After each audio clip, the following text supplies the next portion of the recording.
दोस्तों ये स्टोरी का 10वां भाग है। अगर आपने इस स्टोरी के पिछले वाले भाग नहीं देखे तो मैंने प्लेलिस्ट में मेंशन कर दिया, आप जरूर जा करके चेकआउट करें। क्रस ने अपनी उंगलियों के निशान छुए, वैसे तो निशान ठीक हो गए थे लेकिन फिर भी क्रस गिल्ट में मरे जा रहा था। वहीं क्रस के ऐसे छूने से मीरा थोड़ा सा अनकंफर्टेबल हो गई।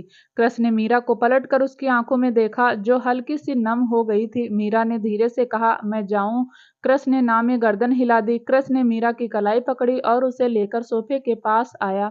क्रस बैठा और उसने मीरा को अपनी गोद में बैठा लिया। मीरा तो हैरान हो गई, उसे यकीन नहीं था कि क्रस उसके साथ ऐसा कुछ करेगा। वह तो पहले ही क्रस के छूने से ऐसे अनकंफर्टेबल फील कर रही थी, अब वह और ज्यादा अनकंफर्टेबल हो गई। वहीं क्रस ने मीरा का सिर अपने सीने पर रखा और अपनी पकड़ उस पर कस दी, फिर अपनी आंखें बंद कर ली। क्रस को इस वक्त मीरा पर बहुत प्यार आ रहा था और खुद पर बहुत गुस्सा, और शायद वह इस फीलिंग्स को बैलेंस करने पर नाकाम हो रहा था। इसलिए उसने मीरा को अपनी गोद में बैठा लिया और अपनी पकड़ मीरा पर कस दी। मीरा को कुछ समझ नहीं आ रहा था, इसलिए वह चुपचाप सांस रोक के क्रस की गोद में बैठी रही। थोड़ी देर बाद मीरा ने धीरे से कहा, मिस्टर रघुवंशी, आप लेट हो जाएंगे। मीरा की आवाज सुनकर क्रस ने अपनी आंखें खोली और उसके सिर को अपने सीने से हटाकर उसके चेहरे को अपने हाथों में भरकर कहा, प्लीज मुझे बताओ उस रात क्या हुआ था। मीरा की आंखें भर आई। मीरा ने ना में गर्दन हिला दी। क्रस ने मीरा की आंखों में आए आंसुओं को साफ किया और बोला, देखो मुझे कुछ भी याद नहीं है, तुम मुझे बताओगी तभी तो पता चलेगा कि मैंने तुम्हारे साथ क्या किया। मीरा की आंखों में एक बार फिर से पानी आ गया। फिर क्रस ने मीरा के दोनों गालों को अपने हाथों में भरा और अपना माथा मीरा के माथे से टच करके प्यार से बोला, प्लीज मीरा बता दो ना क्या हुआ था, वरना मैं गिल्ट से मर जाऊंगा।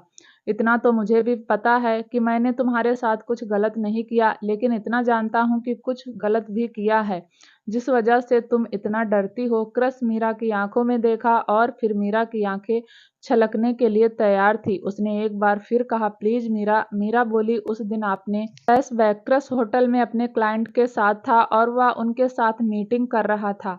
मीटिंग खत्म होने के बाद उसने अपने क्लाइंट के साथ हैंड शेक किया और तभी किसी ने उसे एक ड्रिंक को ऑफर किया। उसने बिना सोचे समझे उस ड्रिंक को उठा लिया और एक ही झटके में खत्म कर दिया। उसने फिर अपने कमरे का रुख लिया। क्रस अपने कमरे तक आया तो उसका सिर भारी होने लगा। उसे समझते देर नहीं लगी कि उसकी ड्रिंक में कुछ तो मिला हुआ था, लेकिन फिलहाल तो क्रस कुछ नहीं कर सकता था। फिर जैसे तैसे अपने कमरे में आ गया। क्रस कमरे में आया तो उसके सामने एक लड़की खड़ी थी जो उसे धुंधली धुंधली दिखाई दे रही थी। क्रस के हाथ में उसका लैपटॉप था। उसने अपना लैपटॉप टेबल पर रखा। वहीं क्रस ने उस लड़की को देखा तो वह भी डरी सहमी सी खड़ी हुई थी। वह लड़की कोई और नहीं मीरा थी। क्रस ने मीरा की बाजू पकड़ी और उसे हल्का सा खींचते हुए बाहर की तरफ ले जाता हुआ बोला, निकलो यहाँ से, मेरे कमरे में क्या कर रही हो। मीरा चुपचाप बाहर की तरफ जाने लगी, लेकिन तभी बाहर किसी आदमी ने उसे देखा जो उसे आंखें दिखा रहा था, और उस आदमी ने मीरा को बाहर आने से मना कर दिया, बल्कि उस आदमी ने आगे बढ़कर उस कमरे का गेट बंद कर दिया। वहीं क्रस तो अपना सिर पकड़े हुए खड़ा था। मीरा भी चुपचाप एक कोने में खड़ी हुई थी। डर के मारे मीरा का बदन कांप रहा था। मीरा ने एक शॉर्ट ड्रेस पहनी हुई थी जिसमें बहुत खूबसूरत लग रही थी। क्रस पर भी ड्रग्स का असर होने लगा। क्रस मीरा को देखा तो उसकी तरफ कदम बढ़ाते हुए हल्के गुस्से में बोला, तुम्हें मैंने बोला था ना यहाँ से जाने के लिए, तो क्यों खड़ी हो। मीरा तो कुछ नहीं बोली, चुपचाप डरी सहमी खड़ी रही। मीरा अंदर तक कांप रही थी, डर के मारे कुछ नहीं बोली, ना बाहर जा सकती थी और ना ही क्रस के साथ उस कमरे में रह सकती थी। अचानक ही क्रस ने मीरा की बाजू पकड़ी और अपनी तरफ खींच लिया और अपने दोनों हाथ मीरा की कमर पर लपेट दिए। क्रस खुद को कंट्रोल नहीं कर पाया और उसने अपना चेहरा मीरा की गर्दन में छुपा लिया। मीरा के तो रोंगटे खड़े हो गए। डर के मारे वह फिर से कांपने लगी। क्रस कंट्रोल में नहीं था।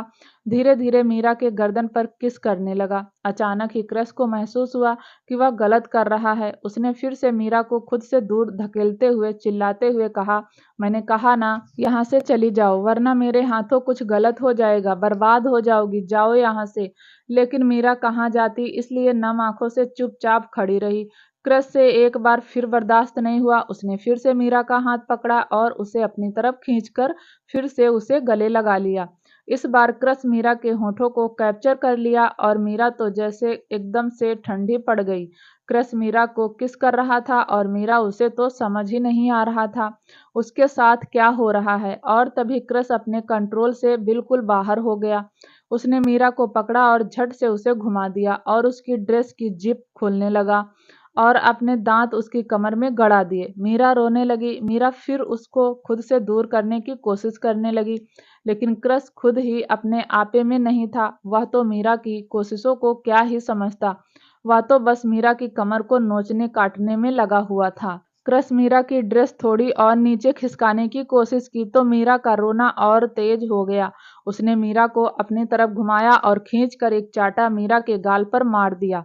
मीरा धड़ाम से जमीन पर जा गिरी। क्रस मीरा की तरफ बढ़ा और मीरा पीछे खिसकती रही।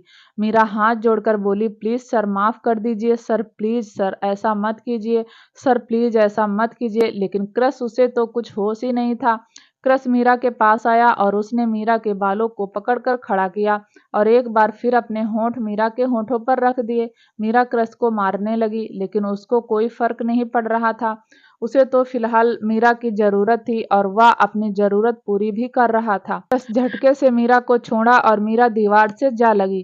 क्रस मीरा की गर्दन पकड़कर गुस्से में कहा, जो कह रहा हूं वह करती जाओ, वरना जबरदस्ती करूंगा, फिर तुम झेल नहीं पाओगी। इतना कहकर क्रस ने मीरा को अपनी तरफ खींचा तो मीरा ने क्रस के सीने पर हाथ रखकर पूरी जान लगाकर उसे धक्का दे दिया और फिर थोड़ा सा पीछे हट गई। क्रस गुस्से में उठा और मीरा को मारने के लिए अपनी बेल्ट निकालने लगा।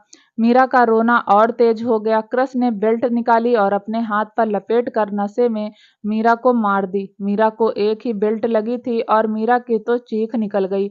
अचानक ही मीरा के चीखने से क्रस थोड़ा अपने होश में आया।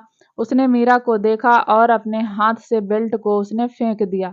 क्रस की हालत बहुत खराब थी। वह ना खुद को संभाल पा रहा था और ना ही मीरा को संभालने की उसकी हालत थी। लेकिन फिर उसको समझ आ गया कि वह गलत कर रहा है। वह जल्दी से बाथरूम की तरफ भाग गया। क्रस के जाते ही मीरा ने बेड पर रखी एक चादर को उठाया और उसे लपेट कर बैठ गई। Flashback and. मीरा सिर झुकाकर उसकी गोद में रो रही थी और क्रस उसकी आंखें भी नम हो गई थी। उसने कभी अपनी जिंदगी में किसी लड़की के साथ ऐसा बिहेव नहीं किया था जैसा उसने मीरा के साथ कर दिया था। पहले तो उसे सिर्फ खुद पर गुस्सा आ रहा था, लेकिन अब तो खुद से भी घिन आ रही थी। क्रस मीरा के आंसू पोंछे और उसे एक बार फिर अपने सीने में समाते हुए कहा, आई एम सॉरी मीरा, मुझे नहीं पता था कि मैंने नशे में तुम्हारे साथ इतना कुछ कर दिया। यकीन मानो अगर होश में होता तो नजर उठाकर भी तुम्हें नहीं देखता। मीरा कुछ नहीं बोली, चुपचाप रोती रही। क्रस ने फिर मीरा के हाथ को अपने हाथ से पकड़ा और उसकी हथेली पर किस करके कहा, बहुत जोर की बेल्ट लगी थी। मीरा ने हाँ में गर्दन हिला दी। मीरा ने अपनी पकड़ एक बार फिर कस दी। क्रस बोला, चाहो तो तुम भी मुझे बेल्ट मार सकती हो, मैं किसी को कुछ नहीं कहूंगा, थप्पड़ भी मार सकती हो, तुम अगर मुझसे गुस्सा हो तो मुझे मार लो। क्रस की बात सुनकर मीरा ने हैरानी से क्रस को देखा तो क्रस ने मीरा के आंसू पोंछते हुए कहा, मैं सच कह रहा हूँ, मैं बुरा हूँ ना, तो तुम चाहो तो मुझे मार सकती हो। देखो मैंने तुम्हें मारा तो तुम मुझे मार लो। मीरा ने ना में गर्दन हिलाते हुए कहा, लेकिन आप ही ने तो कहा था कि आप होश में नहीं थे। क्रस बोला, लेकिन सच तो यही है ना, मैंने तुम्हें मारा। मीरा बोली, लेकिन मुझे नहीं मारना, आपकी वजह से मेरी बहन की शादी देव जीजू से हो गई, आपकी वजह से वह सारी लड़कियां आजाद हो गई, आपकी वजह से मेरा कॉलेज में एडमिशन हो गया। आप अच्छे हो, मुझे आपको नहीं मारना। क्रस बस मीरा को ही देखे जा रहा था। जितना मीरा ने आज बोल दिया था उतना तो मीरा ने कभी नहीं बोला था, बस क्रस की बातों का हाँ या ना में जवाब देती थी। लेकिन आज मीरा ने अपने दिल की बात क्रस को खुलकर बता दी। उसने एक बार फिर मीरा को अपने सीने से लगाया और उसके माथे को चूम लिया और फिर उसके गालों को हल्का सा थपथपाते हुए बोला, आई एम सॉरी छुटकी, सच में सॉरी। अब तो मुझसे डरना बंद करो, मैं तुम्हें कभी हर्ट नहीं करूंगा। उस दिन होश में नहीं था। मीरा ने हाँ में गर्दन हिला दी। क्रस मीरा को गोद में खड़ा किया और फिर उसके दुपट्टे को ठीक करता हुआ बोला, मैं तैयार होकर आ रहा हूँ, तुम बड़ी माँ से जाकर कह दो कि मैं 15 मिनट में आ जाऊंगा। मीरा ने हाँ में गर्दन हिलाई और वहां से जाने लगी और तभी क्रस मीरा को आवाज लगाते हुए बोला, मीरा रुको। क्रस की आवाज सुनकर मीरा रुक गई और पलट कर क्रस को देखने लगी। उसने मुस्कुराकर कहा, तुम बहुत अच्छी गर्ल हो, बहुत अच्छी। मीरा के चेहरे पर एक मुस्कुराहट आ गई और वह वहां से चली गई। उसके जाते ही क्रस ने कसकर आंखें बंद की और खुद से ही बोला, कुछ गलत नहीं किया, लेकिन कुछ अच्छा भी तो नहीं किया। पता नहीं बेचारी ने कैसे झेला होगा। दूसरी तरफ अभिमान अपने कमरे में तैयार होकर बाहर आया। जैसे ही वह आराध्या के कमरे को पार करता हुआ आगे गया, एकदम से रुक गया। वह वापस से आया और उसने आराध्या के कमरे में जाकर देखा तो आराध्या ने रेड कलर की साड़ी पहनी हुई थी, जिसमें वह बेहद खूबसूरत लग रही थी। आराध्या इस वक्त रेड कलर की चूड़ियां पहनी हुई थी, जिसे देखकर अभिमान वहीं रुक गया। उसकी आंखें आराध्या पर टिक गई। वैसे तो अभिमान ने आराध्या को कई बार देखा था, लेकिन शायद रेड कलर में पहली बार देख रहा था। ना चाहते हुए भी अभिमान के चेहरे पर हल्की सी मुस्कुराहट आ गई, लेकिन अगले ही पल उसकी आंखों में गुस्सा आ गया और वह मन ही मन खुद से बोला, गिलहरी ने मुझे गिराया था ना, अब देखो मैं क्या करता हूँ। आराध्या तैयार हो गई थी, बाहर की तरफ आने लगी तो अभिमान जल्दी से पीछे हट गया। आराध्या बाहर आकर 2 ही कदम चली थी कि अभिमान से टकरा गई। अभिमान ने गुस्से में कहा, गिलहरी आंखें हैं कि बटन, देखकर नहीं चल सकती। मेंशन में इंसान भी रहते हैं, तुम्हारी तरह जानवर नहीं। गिलहरी कहीं की जब देखो बदलती रहती है। आराध्या ने गुस्से में कहा, वाह अच्छा, इस मेंशन में इंसान रहते हैं। कहाँ रहते हैं इंसान? मुझे तो कोई इंसान नहीं दिखाई दे रहा। आराध्या सीधा सीधा अभिमान को ताने मार रही थी और अभिमान भी समझ रहा था। अभिमान ने दांत पीसते हुए कहा, मैं छोड़ूंगा नहीं। आराध्या बोली, सच में इतनी पसंद आ गई मैं? अभिमान वहां से जाने लगा तो आराध्या बोली, क्या बात है, आज बहस खत्म किए बिना ही जा रहे हो? अभिमान ने पलट कर जवाब नहीं दिया और चेहरे पर एक मीठी सी मुस्कुराहट लेकर चला गया। आराध्या को अजीब तो लगा कि आज पहली बार अभिमान बिना कुछ कहे चुपचाप चला गया, लेकिन फिलहाल तो आराध्या का कॉन्सेंट्रेट अपनी साड़ी पर था और चुपचाप वहां से पार्टी में चली गई। दूसरी तरफ अनिरुद्ध भी पार्टी में आ गया था, लेकिन उसका दिमाग अब भी उस परछाई पर था। अनिरुद्ध को डर तो लग रहा था, लेकिन वह यह भी जानता था यह सब अंधविश्वास है और अनिरुद्ध जब पार्टी में आया तो उसका सामना सबसे पहले राजवीर से हुआ। राजवीर ने अनिरुद्ध को देखकर कहा, क्या हुआ, बड़े परेशान लग रहे हो? अनिरुद्ध ने ना में गर्दन हिला दी। राजवीर ने अनिरुद्ध की बाजू पकड़ी और बार काउंटर की तरफ लेकर गया और एक उसे ऑरेंज जूस देता हुआ बोला, इसे पी लो और बताओ मुझे क्या हुआ। तुम्हारी शक्ल ही बता रही है कि तुम किसी बात को लेकर बहुत परेशान हो। अनिरुद्ध ड्रिंक नहीं करता था और शायद इसीलिए राजवीर ने उसे ऑरेंज जूस सर्व किया था। अनिरुद्ध ने ऑरेंज जूस राजवीर को देखकर कहा, अंकल एक बात पूछूं? राजवीर ने कंधे पर हाथ मारकर कहा, हाँ हाँ पूछो, इसलिए तो तुम्हें यहाँ लेकर आया हूँ। जब मैं तुम्हारी उम्र का था तो बिल्कुल तुम्हारे जैसा था, खुददार, खुद की रिस्पेक्ट करना, कॉन्फिडेंट। तुम्हें तो पता भी नहीं है, सिवाय का मैं बॉडीगार्ड था और मैं उसका सीनियर भी था। अब तुम्हें देखता हूँ तो लगता है कि तुम बिल्कुल मेरे जैसे हो, बस तुम्हें मुझसे ज्यादा गुस्सा है, मेरे अंदर गुस्सा कम था। अब बताओ मुझे क्या हुआ है? अनिरुद्ध बोला, अंकल भूत प्रेत होते हैं क्या? यह सुनते ही राजवीर ने अपना सलाइवा गटक लिया। उसे तो बहुत सारी बातें याद आ गई। राजवीर ने हाँ में गर्दन हिलाते हुए कहा, होते हैं। अब तो अनिरुद्ध ने अपना बचा हुआ ऑरेंज जूस भी पी लिया और उसे यकीन हो गया कि उसने बालकनी में जिस लड़की की परछाई देखी थी, हो ना हो वह कोई चुड़ैल का साया था, क्योंकि राघव भैया के घर कोई नहीं रहता था सिवाय राघव के, तो वह साया वहां कैसे आया? अनिरुद्ध बोला, एक बात बोलूं अंकल, मैंने चुड़ैल को देखा है। अब तो राजवीर की दिल की धड़कन तेज हो गई थी। वह तो पहले ही डर रहा था और अनिरुद्ध के मुंह से यह सुनकर उसके दिल की धड़कनें भी डबल स्पीड से भागने लगी। अनिरुद्ध इससे पहले कुछ कहता और राजवीर ने उसे रोकते हुए कहा, प्लीज अनिरुद्ध, और कुछ मत बताओ। वह क्या है ना, तुम किसी को बताना मत, लेकिन मुझे भूत प्रेत से डर लगता है और यह जो है ना तुम्हारी आंटी, उसने मुझे बहुत डराया है। अब तुम शुरू मत हो जाना प्लीज, चलो हम पार्टी एंजॉय करते हैं। इतना कहकर राजवीर अनिरुद्ध को लेकर मेहमानों के बीच आ गया। दूसरी तरफ देव सरगम को बहुत सारे लोगों से इंट्रोड्यूस करा रहा था, खासकर अपने करीबी दोस्तों से, बिजनेसमैन से और बाकी कुछ ऐसे जो बहुत ज्यादा इम्पोर्टेंट थे। और आखिर में देव ने सरगम को एक लड़की से इंट्रोड्यूस कराया। उस लड़की को देखकर देव के चेहरे पर मुस्कुराहट आ गई। वह लड़की कोई और नहीं संजना थी, जिसने एक वन पीस पहना हुआ था और नो डाउट उसमें वह बहुत खूबसूरत लग रही थी। आखिर अपनी खूबसूरती की वजह से ही तो उसने देव को अपने जाल में फंसाया हुआ था। देव ने सरगम को संजना से इंट्रोड्यूस करवाते हुए कहा, सरगम, यह संजना मेरी खास दोस्त। सरगम ने संजना को देखकर हाथ जोड़कर नमस्ते किया और संजना के चेहरे पर एक तंज भरी मुस्कान आ गई। देव बोला, और संजना, यह मेरी बीवी सरगम। इतना कहकर देव और संजना दोनों ही एक दूसरे को देखकर तिरछा मुस्कुराने लगे। वहीं सरगम को तो कुछ भी समझ नहीं आ रहा था। उसे लगा इतने सारे मेहमानों में संजना भी एक मेहमान है। देव सरगम को लेकर वहां से चला गया और संजना ने देव को कुछ इशारा किया और देव ने भी पलकें झुका दी, जैसे वह उसके इशारे को समझ गया हो। वहीं दूसरी तरफ आराध्या आर्या से बातें कर रही थी। दोनों ही बहुत खुश थी और अभिमान अपने हाथ में ड्रिंक पकड़कर उन दोनों को देख रहा था। अभिमान के चेहरे पर एक मुस्कुराहट थी और एक शरारत भरी मुस्कान, जिसका मतलब बस अभिमान ही जानता था और कोई नहीं। और तभी आर्या ने आराध्या की साड़ी के पल्लू को देखकर कहा, आराध्या, यह तुम्हारी साड़ी के पल्लू पर क्या है? आराध्या ने भी अपनी साड़ी के पल्लू को देखा तो उसकी चीख निकल गई, क्योंकि उसमें एक छिपकली थी। आराध्या ने जैसे ही अपने पल्लू पर छिपकली देखी, उसकी आंखें हैरानी से फैल गई और अगले ही सेकंड उसके मुंह से जोर से चीख निकलने लगी। यहाँ आराध्या चिल्लाई और वहां अभिमान को हंसी आनी शुरू हो गई। आराध्या पूरी पार्टी में अपनी साड़ी के पल्लू को खुद से दूर करती रही और इधर उधर भागने लगी। पूरी पार्टी आराध्या को ही देख रही थी। आराध्या हीर के पास गई। हीर तो पहले ही छिपकली से डरती थी, फिर भी वह आराध्या को दिलासा देते हुए बोली, कुछ नहीं होगा आराध्या, आराध्या, कुछ नहीं होगा। आराध्या डरते हुए बोली, प्लीज बड़ी माँ, इसे हटाओ, बड़ी माँ, प्लीज इसे हटाओ।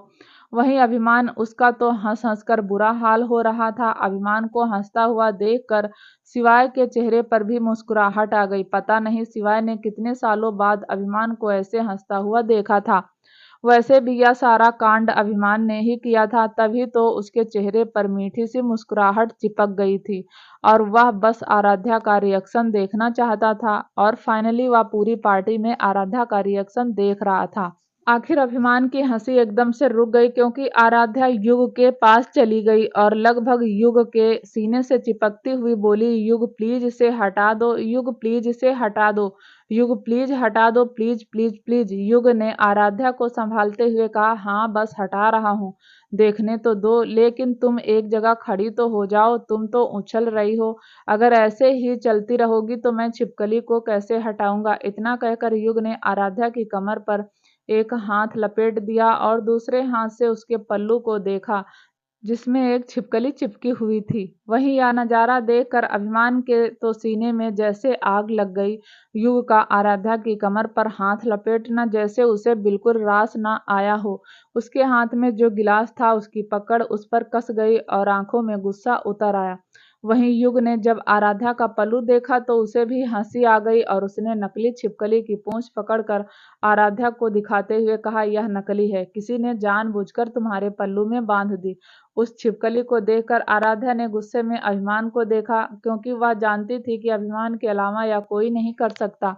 वहीं आराध्या, अभिमान, वह भी सुलगती हुई आंखों से आराध्या और युग को ही देख रहा था और फिर वह वहां से चला गया। अभिमान सीधा अपने कमरे में आया और इधर उधर चक्कर लगाने लगा। उसे नहीं पता था कि उसे अचानक से आराध्या को युग के साथ देखकर इतना गुस्सा क्यों हो रहा है। अभिमान खुद को संभालने की कोशिश कर रहा था, लेकिन उसकी फीलिंग अब उसके संभालने से संभल नहीं रही थी।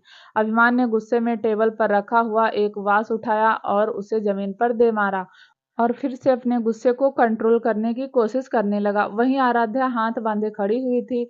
उसे अभिमान पर गुस्सा आ रहा था। पूरी पार्टी में अभिमान ने उसका मजाक तो बना कर रख दिया था।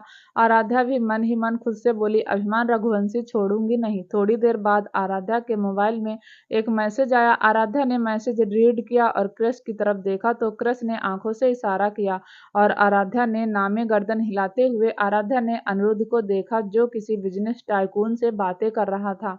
और तभी युग अनिरुद्ध के पास गया और उसकी बाजू पकड़कर उसे हल्का सा खींचते हुए बोला, अरे आज तो बिजनेस का काम छोड़ दे, चल चलते हैं। अनिरुद्ध ने हैरानी से युग को देखकर कहा, कहाँ चलते हैं? युग बोला, अरे यार यहाँ तो सब बूढ़े बूढ़े हैं, उनके बीच में क्या ही पार्टी होगी, चलो हम अपनी पार्टी करते हैं। अनिरुद्ध बोला, मैं नहीं पीता यार। युग ने कहा, अरे मत पियो, एंजॉय तो करेगा ना।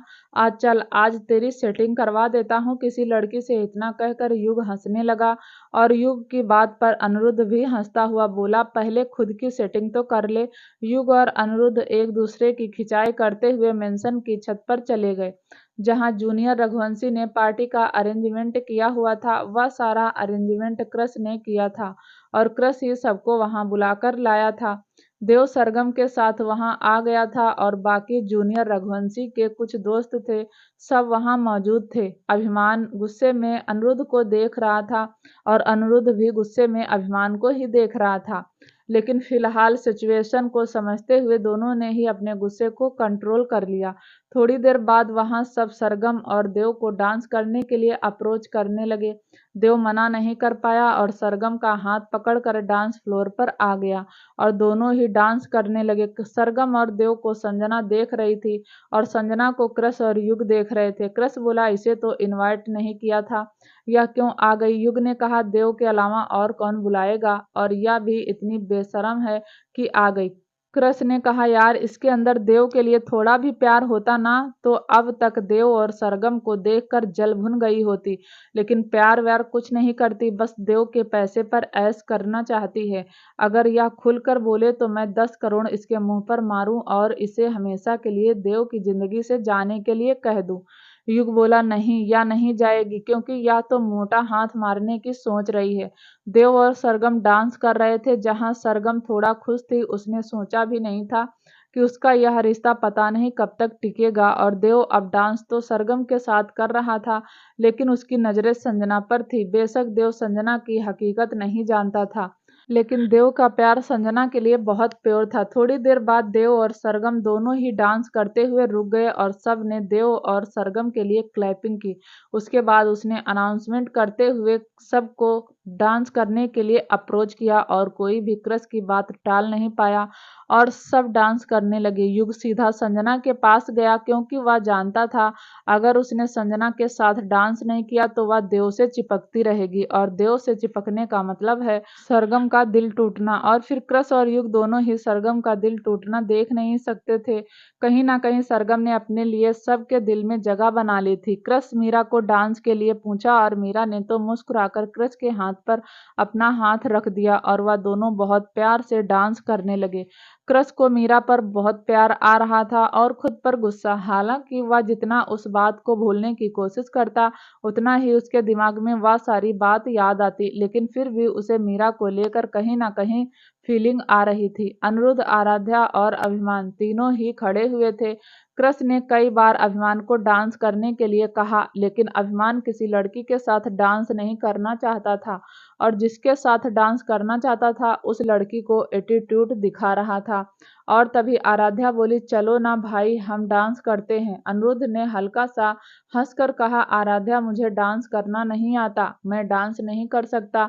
आराध्या अनिरुद्ध की बाजू पकड़कर खींचती हुई लाई और बोली, अरे भाई, डांस करने में क्या है, मुझे कौन सा आता है, दोनों भाई बहन मिलकर करेंगे ना। वैसे भी यह सब खड़े होकर कमर तो हिलाते हैं।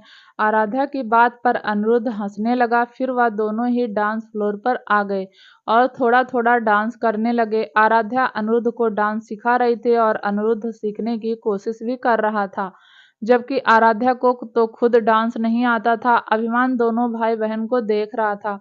अभिमान थोड़ी देर तक तो आराध्या और अनिरुद्ध को देख रहा था, फिर उसने म्यूजिक बंद करने का इशारा किया। अचानक ही म्यूजिक बंद हो गया। सब ने पार्टी में एक दूसरे को देखा और तभी अभिमान अनाउंसमेंट करता हुआ बोला, आप लोगों को पता है हमारी पार्टी में 2 बंदर भी हैं। अनिरुद्ध, आराध्या सब कुछ जानते थे कि अभिमान किसकी बात कर रहा है। वहीं युग ने तो अपनी हथेली अपने माथे पर मार ली और क्रस तो गुस्से में अभिमान को देख रहा था। अभिमान ने जैसे ही अनिरुद्ध और आराध्या को बंदर कहा, अनिरुद्ध की भौहें गुस्से में तन गई। आराध्या ने अनिरुद्ध की बाजू पकड़ी और उसे हल्का सा रब करते हुए कहा, भाई छोड़ो ना, इसे तो बोलने की आदत हो गई है। यह तो बदतमीज है, इसे क्या पता मेहमानों की इज्जत कैसे करते हैं। और तभी अभिमान ने एक बार फिर कहा, आप जानते हैं यह दोनों बंदर डांस करने की कोशिश भी कर रहे थे, लेकिन इन दोनों से डांस नहीं हो रहा था। सब अनिरुद्ध और आराध्या पर हंसने लगे। अनिरुद्ध को बहुत गुस्सा आ रहा था। अभिमान ने फिर हंसकर कहा, और तुम सबको पता है, इनमें से जो बंदर है वह तो मुझे गुस्से में घूर कर देख भी रहा है। अब तो अनिरुद्ध को बर्दाश्त नहीं हुआ और वह अभिमान की तरफ एक कदम बढ़ा, लेकिन तभी आराध्या ने उसकी बाजू पकड़कर अपनी तरफ खींचा और बोली, भाई प्लीज हम चलते हैं यहाँ से, इसके मुंह मत लगो, आपको पता तो है कि कितना बदतमीज है। आराध्या नहीं चाहती थी कि अनिरुद्ध अभिमान के बीच में लड़ाई हो, इसलिए वह अनिरुद्ध को खींचकर ले जाने लगी, लेकिन अनिरुद्ध सुलगती हुई आंखों से अभिमान को देख रहा था। वैसे तो पहली बार नहीं था जब अभिमान ने दोनों भाई बहन की बेइज्जती की थी। अभिमान अपने इनसिक्योरिटी के चलते हमेशा दोनों की इंसल्ट करता था ताकि वह दोनों मेंशन आना छोड़ दे। क्रश ने गुस्से में अभिमान को देखा तो अभिमान ने क्रश का देखना दूर कर दिया और आराध्या अपने भाई को खींचते हुए वहां से ले जाने लगी, लेकिन वह जैसे ही छत से सीढ़ियों की ओर पहुंची उसकी टक्कर एक लड़की से हो गई। अनिरुद्ध को गुस्सा आ रहा था, इसलिए उसने उस लड़की को देखकर चिल्लाते हुए कहा, अंधी हो, दिखाई नहीं देता। वह लड़की तो एटीट्यूड में अभिमान की भी माँ थी। उसने भी चिल्लाते हुए गुस्से में कहा, mister Anirudh, so called Raghuvanshi mansion के नौकर, मेरे ऊपर चिल्लाने की तुम्हारी हिम्मत कैसे हुई। इतना कहकर उस लड़की ने अनिरुद्ध को थप्पड़ मारने के लिए हाथ उठा लिया। उस लड़की का हाथ अनिरुद्ध को लगता उससे पहले ही अनिरुद्ध ने उस लड़की का हाथ पकड़कर गुस्से में झटकते हुए कहा, या जो तुम जैसी लड़कियां बात बात पर हाथ उठाती हो ना, किसी दिन हाथ तोड़कर दूसरे हाथ में दे दूंगा। अनिरुद्ध तुम्हारे बाप का नौकर नहीं है कि मुझे देखकर तुम्हारा हाथ छूट गया। यह सुनते ही उस लड़की को भी गुस्सा आ गया और वह मगरमच्छ के आंसू बहाते हुए बोली, अभिमान, तुम्हारे दोस्त की इंसल्ट हो रही है और तुम हो कि देख रहे हो। उस लड़की की बात सुनकर अभिमान जल्दी से आगे आया और उस लड़की की कलाई पकड़कर हल्का सा रब करता हुआ प्यार से बोला, क्या हुआ ट्विंकल। ट्विंकल मगरमच्छ के आंसू गिराते हुए बोली, यह तुम्हारा दोस्त मेरी इंसल्ट कर रहा है। ट्विंकल ने जानबूझकर अनिरुद्ध को अभिमान का दोस्त कहा था, क्योंकि वह अच्छे से जानती थी अभिमान अनिरुद्ध से बहुत जलता है। और तभी अभिमान ने गुस्से में अनिरुद्ध को देखा और फिर प्यार से ट्विंकल की ओर देखकर कहा, ट्विंकल छोड़ो ना, इन बंदरों के मुंह क्यों लगना, तुम चलो पार्टी में। इतना कहकर वह ट्विंकल को ले जाने लगा, लेकिन अब आराध्या से बर्दाश्त नहीं हुआ।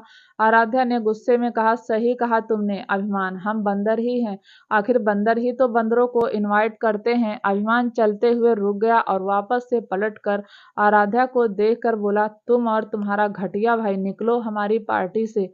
अनिरुद्ध ने भी थोड़ा सा आगे जाकर गुस्से में कहा, अगर सिवाय अंकल ने प्यार से नहीं बुलाया होता तो महादेव की कसम यहाँ नहीं खड़ा होता। तुम्हारे जैसे बिगड़े हुए लड़कों के पार्टी में आने का कोई शौक नहीं है। अभिमान ने एक हाथ दिखाकर अनिरुद्ध को गुस्से में कहा, चल निकल, पापा का नाम लेकर महंगी महंगी पार्टी में आने का शौक पूरा करता है। तू और तेरी बहन को कोई भी फैमिली अपने मुंह नहीं लगाएगी, लेकिन पापा ने तो सिर पर बैठाकर रख लिया। साले, मेरे पापा नहीं होते ना तो आज भी सड़क पर चाय बेच रहा होता और तेरी या बहन जूठे बर्तन धो रही होती। अब तो अनिरुद्ध से बर्दाश्त नहीं हुआ, उसने अपना एक हाथ उठाकर जैसे ही अभिमान को मारने की कोशिश की, अभिमान ने अनिरुद्ध का हाथ वहीं पकड़ लिया और मरोड़ कर एक मुक्का अनिरुद्ध के मुंह पर मार दिया। अनिरुद्ध जमीन पर गिर गया और अनिरुद्ध उठा और उसने भी गुस्से में एक पंच अभिमान के मुंह पर जड़ दिया। देखते ही देखते दोनों के बीच हाथापाई होने लगी। ना तो अनिरुद्ध अपने गुस्से को कंट्रोल कर पा रहा था और अभिमान, उसे पता ही नहीं किस बात का अभिमान था कि वह जब मन करता अनिरुद्ध और आराध्या को इंसल्ट करने से पीछे नहीं हटता। दोनों ही रुक नहीं रहे थे। युग, क्रश, अवनीत, देव चारों ही जैसे तैसे उन्हें रोकने की कोशिश कर रहे थे, लेकिन दोनों पर ही जैसे खून सवार था, एक दूसरे की जान लेने पर उतारू हो गए थे। देव, क्रश, अवनीत चारों ने मिलकर जैसे तैसे दोनों को अलग किया। अनिरुद्ध ने क्रश की बाजू को झटकते हुए कहा, छोड़ मुझे, इसे बहुत घमंड है ना किया रघुवंशी फैमिली में पैदा हुआ है और मैं सड़क पर आज इसका घमंड अभी उतार देता हूँ। अभिमान ने भी अवनीश से हाथ खींचते हुए कहा, छोड़ो जीजू, मैं भी देखता हूँ कि यह मेरा घमंड कैसे उतारता है। एक नंबर के भिखारी, घटिया, जलील इंसान। पापा ने उंगली क्या पकड़ाई, मेरे पापा पर कब्जा कर लिया। मेरी माँ इन दोनों की वजह से मुझे डांटती है। आज दोनों को इनकी औकात याद दिला देता हूँ। झगड़ा बढ़ता जा रहा था। जूनियर रघुवंशी सीनियर रघुवंशी को बता भी नहीं सकते थे, क्योंकि सब जानते थे सिवाय और आर्या का गुस्सा अभिमान पर ही निकलेगा। आखिर गलती भी तो अभिमान की थी। एक जरा सी इनसिक्योरिटी पर उसने ना जाने कब से अनिरुद्ध आराध्या को टारगेट किया हुआ था। बात बात पर उनकी इंसल्ट करता था। अगर अनिरुद्ध सिवाय का एहसान ना मानता तो जिंदगी भर मेंशन में पैर न रखता, लेकिन हर बार उसने स्वाभिमान को एक तरफ रखकर सिवाय अंकल की बात मान लेता था। आराध्या अभिमान को देख रही थी। आराध्या की आंखें गीली हो गई। आराध्या अच्छे से जानती थी कि अभिमान कभी भी उसे और उसके भाई को एक्सेप्ट नहीं करेगा, बल्कि हमेशा ही ऐसे ही जलील करता रहेगा। और आज तो अभिमान ने हद कर दी। सबके सामने ही उन दोनों भाई बहन का जुलूस निकाल दिया। आराध्या ने अपने आंसू पोंछते हुए अनिरुद्ध की बाजू पकड़ी और उसे खींचते हुए बोली, चलो भाई, आज के बाद हम यहाँ नहीं आएंगे। जैसे ही आराध्या ने यह बात बोली, अभिमान के चेहरे की हवाइयां उड़ गई। अभिमान यही तो चाहता था कि आराध्या और अनिरुद्ध कभी भी मेंशन ना आए, और जब आराध्या ने यह बात बोली तो कहीं ना कहीं आराध्या की बात चुभ गई। आराध्या अपने भाई को खींच कर वहां से ले गई। दोनों ही छत के नीचे आकर एक कॉरिडोर में रुक गए। आराध्या तो जैसे तैसे अपने आंसू कंट्रोल करने की कोशिश कर रही थी, लेकिन अनिरुद्ध तो पूरे तरीके से टूट गया था और झटके में घुटनों के बल बैठ गया। रोना नहीं चाहता था, फिर भी उसकी आंखें लाल हो गई। आराध्या से अपने भाई की हालत देखी ही नहीं जा रही थी। वह भी अपने भाई के सामने घुटनों के बल बैठती हुई बोली, भाई प्लीज ऐसे मत करो ना, आप ऐसे करोगे तो मुझे भी रोना आ जाएगा। अनिरुद्ध की आंखों से एक आंसू नहीं गिरा, लेकिन उसकी आंखें बहुत लाल हो गई थी, जैसे वह आंसू गिरने की परमिशन मांग रहे हों और अनिरुद्ध ने उन्हें बाहर आने से मना कर दिया हो।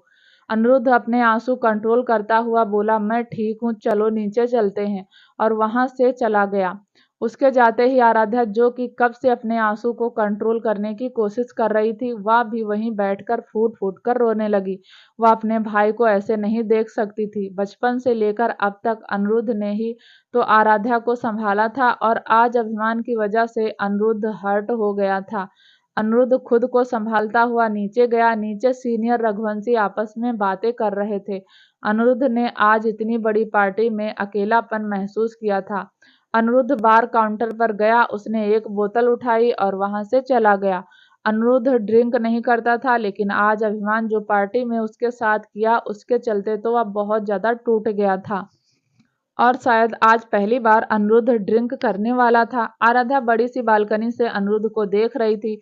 उसके हाथ की बोतल बता रही थी कि आज वह खुद को संभालने में नाकाम हो गया। आराध्या का भी रोना बढ़ता जा रहा था। अचानक ही आराध्या को अभिमान पर गुस्सा आ गया और वह तेज कदमों से छत पर चली गई। आराध्या जब छत पर गई तो अभिमान ट्विंकल के साथ बेमन डांस कर रहा था। आराध्या को गुस्सा आया और वह अभिमान के बिल्कुल करीब चली गई। उसने अभिमान की बाजू पकड़ी, अपनी तरफ घुमाया और बिना सोचे समझे एक थप्पड़ अभिमान के गाल पर जड़ दिया, और उसी के साथ छत पर सन्नाटा पसर गया। आराध्या गुस्से में लाल आंखों से अभिमान को देख रही थी। उसका चेहरा बता रहा था कि वह कितना रोकर आई है। अभिमान भी हैरान होकर आराध्या को देख रहा था, और तभी आराध्या ने अभिमान का कॉलर पकड़कर उसे हिलाते हुए कहा, मिल गई ठंडक, पड़ गया तुम्हारे कलेजे में सुकून। बचपन से लेकर आज तक हमें बेइज्जती के सिवा तुमने दिया ही क्या है? बहुत घमंड है ना तुम्हें कि तुम बहुत अमीर हो और हम बहुत गरीब। बात बात पर मेरे भाई की इंसल्ट करते हो, बात बात पर हमें नीचा दिखाते हो। सही कहा तुमने, हम दोनों ही भाई बहन बेशरम हैं, जो इतनी इंसल्ट, अपनी बेइज्जती सहने के बाद भी सिवाय अंकल की खुशियों में शामिल होने आ जाते हैं।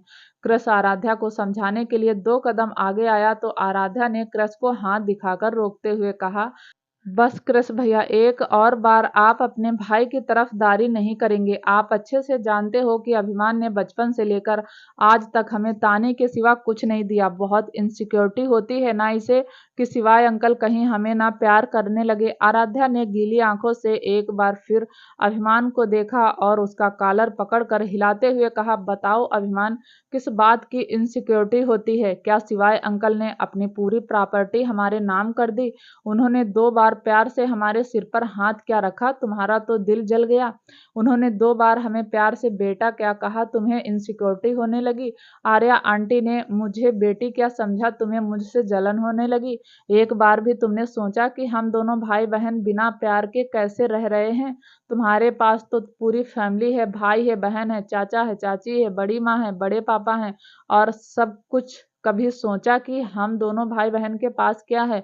कुछ भी नहीं, सिवाय सिवाय अंकल के प्यार के कुछ भी तो नहीं हमारे पास है।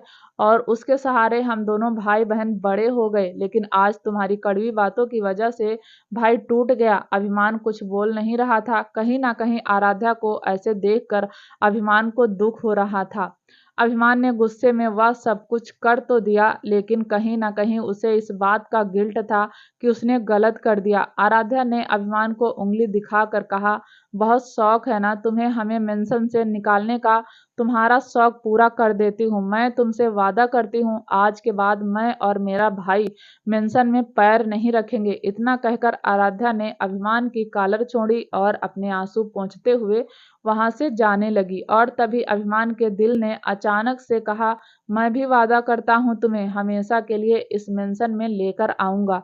आराध्या वहां से चली गई। अभिमान आराध्या को जाते हुए देख रहा था और तभी क्रश अभिमान के पास गया और उसकी बाजू पकड़कर अपनी तरफ घुमाते हुए बोला, फिर तू कहता है कि तुझे भाभी मारती क्यों है? तू खुद ही देख, तूने आज देव की खुशियों में आग लगा दी। मैंने इतने एक्साइटमेंट में पार्टी ऑर्गेनाइज की थी, लेकिन तूने सब गड़बड़ कर दिया। बचपन से लेकर आज तक सिवाय भाई तुम्हें समझा समझा कर थक गए, लेकिन तुम नहीं समझे। तुम्हें तो पता नहीं अनिरुद्ध को परेशान करने में इतना सुकून क्यों मिलता है। सही तो कहा आज आराध्या ने, कुछ भी तो नहीं उन दोनों भाई बहन के पास। हमें ही अपने फैमिली जैसे समझते हैं और तुम उन दोनों की बेइज्जती करते हो। इतना कहकर क्रश भी गुस्से भरी नजरों से अभिमान को देखकर वहां से चला गया। युग ने क्रश को रोकना चाहा तो उसने अपना हाथ झटकते हुए कहा, छोड़ ना युग, इस अभिमान ने सब कुछ गड़बड़ कर दिया। अब मेरा मूड खराब है, मुझे जाने दो। क्रश अभिमान को डांट कर वहां से चला गया। युग ने भी अभिमान को देखकर कहा, अभिमान सही नहीं किया तूने। मान न मान वह दोनों में हमारे मेहमान थे और बड़ी माँ कहती हैं मेहमान भगवान के समान होते हैं। तूने सही नहीं किया यार। इतना कहकर युग का दिमाग भी खराब हो गया और वह भी वहां से चला गया। सरगम और देव भी एक दूसरे को हैरानी से देख रहे थे। सरगम बोली, देव हम भी चले? देव ने आंखें झुका दी और अभिमान के पास जाकर बोला, अब जब पार्टी खराब हो गई है तो हम भी चले जाते हैं। इतना कहकर देव सरगम और मीरा को लेकर वहां से चला गया। धीरे धीरे अवनीत, पीहू, बाकी के लोग भी वहां से चले गए। रह गई तो बस ट्विंकल, जिसकी नजर बस अभिमान पर थी। ट्विंकल ने बार काउंटर में से एक पैक बनाया और अभिमान की तरफ बढ़ाते हुए कहा, क्या तुम भी अभिमान इतनी सी बात को लेकर इतना परेशान क्यों हो रहे हो? वह दोनों भाई बहन इसी लायक थे। तुमने जो किया वह बिल्कुल ठीक किया। चलो अभी इसे पी लो और अपना मूड ठीक कर लो। अभिमान आज पहली बार अकेला सा महसूस कर रहा था। उसे कुछ पल में महसूस हो गया कि उसने जो किया वह गलत किया। उसके भाई भी उसे अकेला छोड़कर चले गए।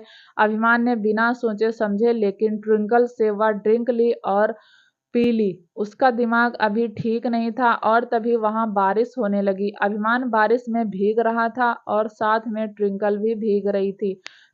ट्विंकल ने एक और ड्रिंक बनाई और अभिमान को खींचकर सेट पे ले आई। ट्विंकल ने अभिमान को ड्रिंक देते हुए कहा, अभिमान जो हो गया सो हो गया, चलो ना चिल करते हैं। तुम तो ऐसे उदास हो गए जैसे तुम्हारी फैमिली हमेशा के लिए तुम्हें छोड़कर चली गई। अभिमान ने अभी रिएक्ट नहीं किया और बिना सोचे समझे दूसरी ड्रिंक भी पी ली। ट्विंकल के चेहरे पर एक मुस्कुराहट आ गई। अभिमान आंखें बंद करता तो उसे बार बार आराध्या का मारा हुआ थप्पड़ याद आता था। ट्विंकल ने अभिमान की बाजू पकड़ी और उसे थोड़ा सा छत के नीचे लाते हुए बोली, चलो ना अभिमान, मैं और तुम एंजॉय करते हैं। देखो कितना रोमांटिक मौसम है और अब तो बारिश भी हो गई। इतना कहकर उसने जैसे ही अभिमान की कॉलर पकड़कर उसे किस करने की कोशिश की, अभिमान अपने होश में आया। उसने हैरानी से ट्विंकल को देखा और उसे हल्का सा धक्का देकर कहा, ट्विंकल डोंट किस, तुम यह भी जानती हो किसके सामने खड़ी हो? अभिमान रघुवंशी के। ट्विंकल थोड़ी सी अदा के साथ बोली, अरे अभिमान, तुम तो गुस्सा हो गए, मैं तो तुम्हारा मूड ठीक करने की कोशिश कर रही थी। अभिमान ने अगले ही पल ट्विंकल के चेहरे को अपने हाथों से पकड़कर उसके जबड़े को दबाते हुए कहा, मेरा मूड ऐसे ठीक नहीं होता और आज के बाद अपनी यह गंदी हरकत मेरे सामने मत करना। हमारे घर के बड़े भूल गए कि तुम्हारी वजह से युग को फूफा जी ने चाटा मारा था।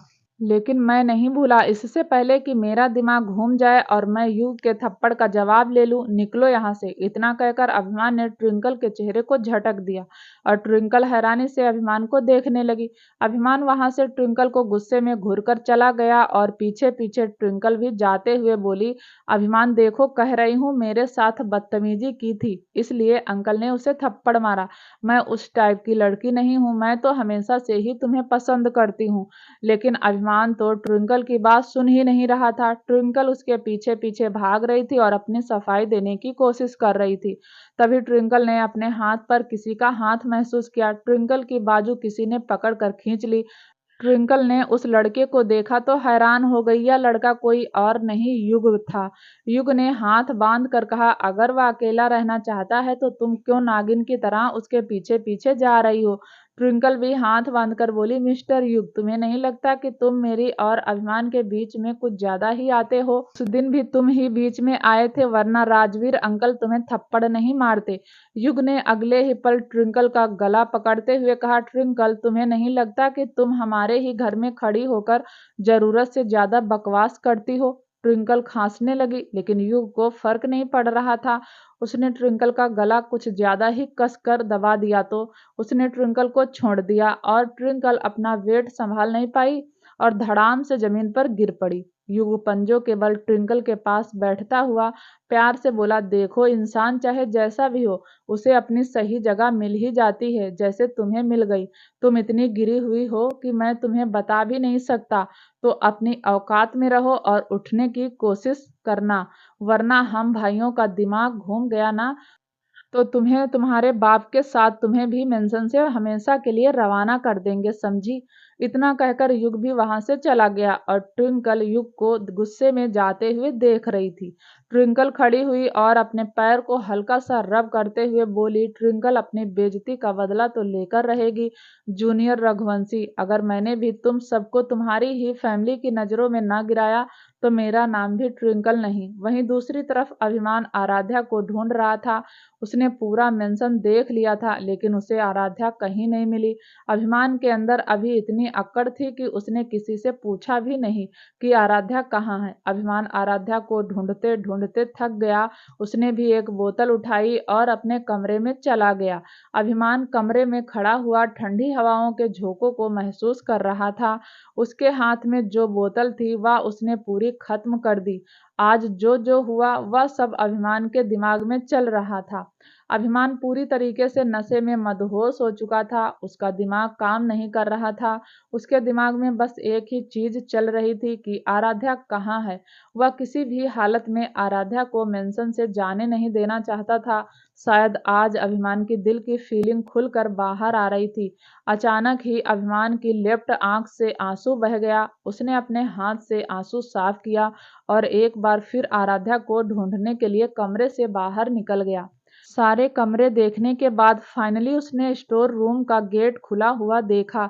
अभिमान ने स्टोर रूम में जाकर देखा तो उसमें किसी के रोने की आवाज सुनी। अभिमान को समझते देर नहीं लगी कि आराध्या उस कमरे में आकर रोने लगी। अभिमान लड़खड़ाते कदमों से आराध्या के पास आया। आराध्या एक कोने में अपना चेहरा अपने पैरों में छुपाकर सुबक रही थी। अभिमान की आंखें आधी खुली थी और आधी बंद।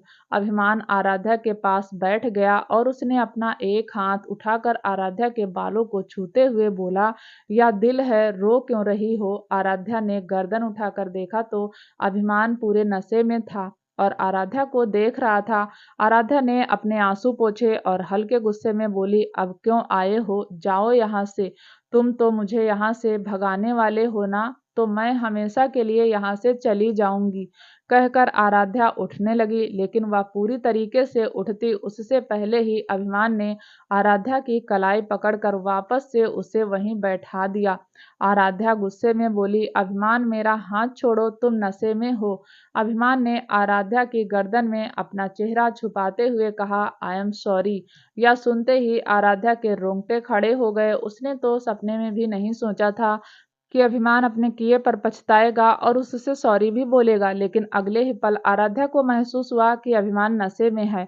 आराध्या अभिमान को खुद से दूर करने की कोशिश कर रही थी, लेकिन अभिमान आराध्या से दूर नहीं हुआ, बल्कि उसने अपनी पकड़ और ज्यादा कस दी और फिर आंखें बंद किए हुए अपने दिल की बात करते हुए बोला, आई एम सॉरी गिलहरी, मैं सच में बहुत बुरा हूं ना। बचपन से लेकर अब तक तुम्हें और तुम्हारे भाई को परेशान करता आया हूं, पर मैं क्या करूं, मुझे सच में इनसिक्योरिटी होती है। मुझे ऐसा लगता है जैसे तुम दोनों भाई बहन मेरे मम्मी पापा को चुरा लोगे।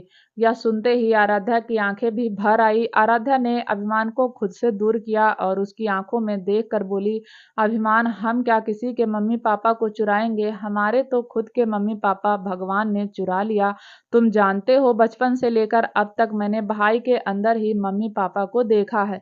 उन्होंने मुझे इतनी सी तकलीफ नहीं होने दी, अब उन्हें तकलीफ होती है तो मुझे रोना आता है, कहकर आराध्या फिर से रोने लगी। अभिमान ने आराध्या के आंसू पोंछते हुए कहा, प्लीज गिलहरी, रोना बंद करो, मुझे अच्छा नहीं लग रहा, दिल बहुत भारी हो रहा है, कहकर अभिमान ने आराध्या का हाथ पकड़ा और अपने सीने पर रख लिया। आराध्या भी रोते रोते बोली, सोचो, थोड़ा सा झगड़ा हुआ तो तुम्हें इतना बुरा लगा? कभी मेरे और मेरे भाई के बारे में सोचा है कि हमें कितना बुरा लगता होगा? हर वक्त तुम हमारी बेइज्जती करते हो क्योंकि तुम तो बहुत अमीर हो ना, तुम्हारे पास तो सब कुछ है और हमारे पास कुछ भी नहीं। सोचो अभिमान, अगर तुम्हारे पापा नहीं होते तो तुम्हारी जिंदगी कैसी होती? इतना कहकर आराध्या और ज्यादा रोने लगी और अभिमान आराध्या को अपने सीने से लगाते हुए बोला, आज के बाद नहीं करूंगा, प्लीज मुझे माफ कर दो, प्लीज। आराध्या का रोना और तेज हो गया। उसने अभिमान पर अपनी बाहें लपेट दी। कुछ देर तक आराध्या ऐसे ही रोती रही और अभिमान उसके बालों को सहलाता रहा। अचानक ही अभिमान ने आराध्या को खुद से दूर किया और उठकर आराध्या को देखकर अपना हाथ उसकी ओर बढ़ाते हुए बोला, चलो यहाँ से चलते हैं। आराध्या हैरानी से अभिमान को देख रही थी। अभिमान ने नशे में कहा, चलो आराध्या, वहां चलते हैं जहां सिर्फ मैं और तुम हो। आराध्या भी रो रो कर होश में नहीं थी। उसने भी बिना सोचे समझे अभिमान के हाथ पर हाथ रख दिया। आज उसे अभिमान पर यकीन हो रहा था। ऐसा लग रहा था जैसे अभिमान सच में अपने किए पर पछता रहा है। आराध्या अभिमान का हाथ पकड़कर खड़ी हो गई। अभिमान ने एक बार फिर आराध्या को गले लगा लिया। अभिमान ने फिर से अपना चेहरा आराध्या के गले में छुपाते हुए कहा, आई लव यू आराध्या। अब तो आराध्या जैसे बिल्कुल सहम गई। उसे अपने कानों पर यकीन नहीं हो रहा था कि अभिमान के मुंह से यह सब भी सुनेगी। एक तो पहले ही आराध्या का दिमाग खराब था, ऊपर से आज अभिमान को देखकर उसका दिमाग और ज्यादा खराब होने लगा। अभिमान ने आराध्या को खुद से थोड़ा सा दूर किया और अपना माथा आराध्या के माथे से लगाकर कहा, सच में Aaradhya, I really love you. बचपन से पर कहने की हिम्मत नहीं थी। अपने गुस्से में अपनी फीलिंग को दबाने लगा था। मेरा दिमाग कहता था कि तुम मेरे लायक नहीं हो, फिर भी दिल तुम्हारी तरफ ही खींचता था। तुम्हें पता है, आज तुम बहुत खूबसूरत लग रही हो। मैं तुम्हें हर्ट नहीं करना चाहता था, लेकिन पता नहीं क्यों मुझे बहुत गुस्सा आ गया। प्लीज मुझे माफ कर दो। आराध्या तो हैरानी से अभिमान की बातों को सुन रही थी। अगले ही पल अभिमान आराध्या से थोड़ा सा दूर हुआ। उसने झटके से आराध्या को गोद में उठा लिया। आराध्या की दिल की धड़कन फिर से रुक गई। अभिमान उसे कमरे से बाहर ले जाता हुआ बोला, चलो आराध्या, अपनी दुनिया बनाते हैं जहां सिर्फ मैं और तुम हो और मेरा यह गुस्सा ना हो, जहां मैं तुम्हें बहुत खुश रखूं, तुम्हारी हर बात मानूं, तुम्हारे साथ बातें करूं। आराध्या तो हैरानी से अभिमान को देख रही थी। वैसे तो उसने सपने में भी नहीं सोचा था कि अभिमान उसे ऐसे गोद में उठाकर कमरे से बाहर लेकर जाएगा। अभिमान नशे में आराध्या को अपने कमरे में ले आया और उसे बेड पर बैठाता हुआ उसकी आंखों में देखकर बोला, मैं तुम्हें कभी यहाँ से नहीं जाने दूंगा, कभी भी नहीं, हमेशा अपने पास रखूंगा। आराध्या, मैं बहुत बुरा हूं ना? आराध्या अभी भी हैरानी से अभिमान को देख रही थी और तभी अभिमान ने झुककर आराध्या के होठों को छू लिया। आराध्या खुद को संभाल नहीं पाई और ना ही उसने अभिमान को रोका। उसे तो समझ ही नहीं आ रहा था कि हो क्या रहा है। धीरे धीरे अभिमान के हाथ आराध्या के बदन पर घूमने लगे। आराध्या के कान में बस एक ही आवाज गूंज रही थी, आई लव यू आराध्या। और शायद उस कमजोर पल में आराध्या ने अभिमान को रोका नहीं और धीरे धीरे वह एक दूसरे को महसूस करने लगे। क्या होगा आगे जानने के लिए प्लीज दोस्तों चैनल को लाइक शेयर सब्सक्राइब जरूर करें, ताकि जब भी वीडियो डालें आपको नोटिफिकेशन तुरंत मिले। तब तक के लिए नमस्कार और धन्यवाद।